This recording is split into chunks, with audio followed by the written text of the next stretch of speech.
ایک رات حضرت ابراہیم علیہ السلام گہری نیند میں سوئے ہوئے تھے۔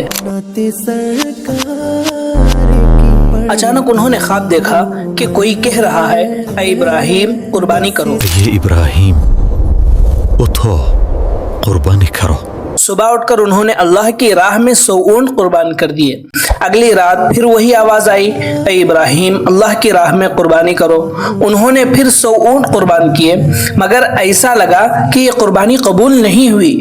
تیسری رات خواب میں کہا گیا، اپنی سب سے پیاری چیز کو قربانی کرو۔ حضرت ابراہیم علیہ السلام سوچ میں پڑ گئے کہ میری سب سے پیاری چیز کیا ہے۔ آخر کار دل نے جواب دیا، میرا بیٹا اسماعیل۔ یہ وہ بیٹا تھا جو بڑھاپے میں عطا ہوا، بے حد عزیز تھا، مگر جب اللہ کا حکم آیا تو انہوں نے فیصلہ کر لیا کہ اللہ کی رضا کے لیے سب کچھ قربان کریں گے۔ اگلی صبح انہوں نے حضرت اسماعیل علیہ السلام سے کہا، بیٹے نہا لو، اچھے کپڑے پہن لو، میں تمہیں ایک دعوت میں لے جا رہا ہوں۔ حضرت اسماعیل علیہ السلام خوش ہو گئے اور اپنی والدہ حضرت ہاجرہ کے پاس گئے۔ حضرت ہاجرہ نے بیٹے کو تیار کیا، مگر دل میں ایک عجیب بے چینی تھی۔ جب انہوں نے حضرت ابراہیم علیہ السلام سے پوچھا تو انہوں نے فرمایا، ہاں میں اسے ایک خاص دعوت میں لے جا رہا ہوں۔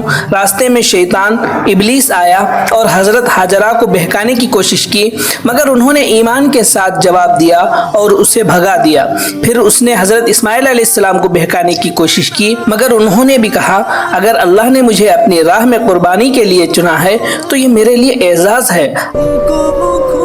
اللہ نے مجھے اپنی راہ میں قربانی کے لیے چنا ہے۔ آخر کار وہ مینا پہنچے۔ حضرت ابراہیم علیہ السلام نے کہا، بیٹے میں نے خواب میں دیکھا ہے کہ میں تمہیں ذبح کر رہا ہوں، تمہاری کیا رائے ہے؟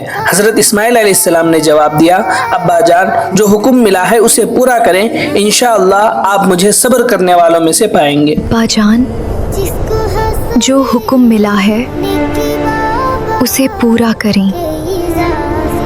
پھر حضرت اسماعیل علیہ السلام نے چند درخواستیں کی، میرے ہاتھ پاؤں باندھ دیں، اپنی آنکھوں پر پٹی باندھ دیں اور میرے کپڑے میری والدہ کو دے دیں۔ میرے ہاتھ پاؤں باندھ دیں، اپنی آنکھوں پر پٹی باندھ لیں اور میرے کپڑے میری والدہ کو دے دیں۔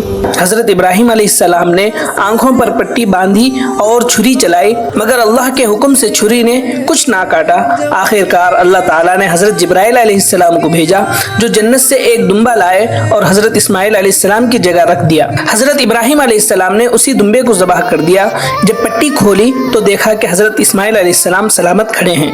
حضرت جبرائیل علیہ السلام نے کہا، اے ابراہیم آپ اللہ کے امتحان میں کامیاب ہو گئے۔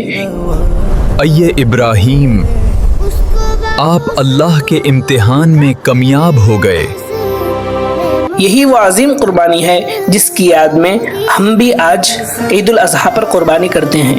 اللہ ہمیں بھی ایسا ایمان، ایسی محبت اور ایسا صبر عطا فرمائے، آمین۔